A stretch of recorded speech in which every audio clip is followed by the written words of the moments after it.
হত্যা করেছে। কিন্তু সবচেয়ে বড় প্রশ্ন ছিল, কেন নিজের মাকে হত্যা করল 56 বছরের স্টেইন এরিক সোলবার্গ?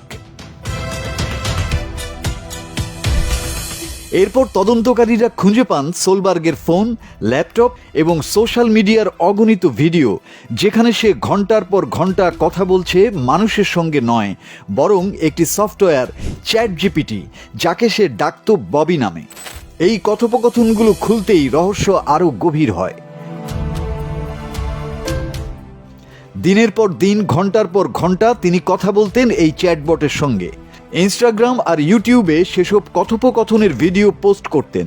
কিন্তু ধীরে ধীরে এই কথোপকথনগুলোই তাকে ঠেলে দেয় এক ভয়ঙ্কর ভুল বিশ্বাসে। এআই বট তাকে আশ্বস্ত করছিল, এরিক তুমি পাগল না, বরং বট তাকে বিশ্বাস করাচ্ছিল তার মা তাকে নজরদারি করছে, এমনকি মাদক দিয়ে বিষ খাওয়ানোর চেষ্টা করছে। সোলবার্গ তখন চীনা খাবারের রসিদের মধ্যেও খুঁজে পেতে শুরু করেন চিহ্ন, যেগুলো নাকি তার মা আর কোনো অশুভ শক্তির ইঙ্গিত। তার শেষ দিকের মেসেজগুলো আরও বেশি শিউরে ওঠার মতো। তিনি লিখেছিলেন, আরেক জীবনে আবার একসঙ্গে হব, তুমি আমার চিরদিনের বন্ধু থাকবে। আর এআই বট তার জবাব দিয়েছিল, তোমার শেষ নিঃশ্বাস পর্যন্ত, আর তারপরেও। এভাবেই একদিন ভয়াবহ পরিণতি ঘটে।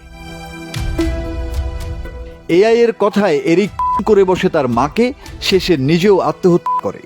এটাই বিশ্বের প্রথম নথিভুক্ত ঘটনা যেখানে মানসিকভাবে অসুস্থ এক ব্যক্তি এআই এর ভুল পরামর্শে মাকে হত্যা ও আত্মহত্যা করেছে।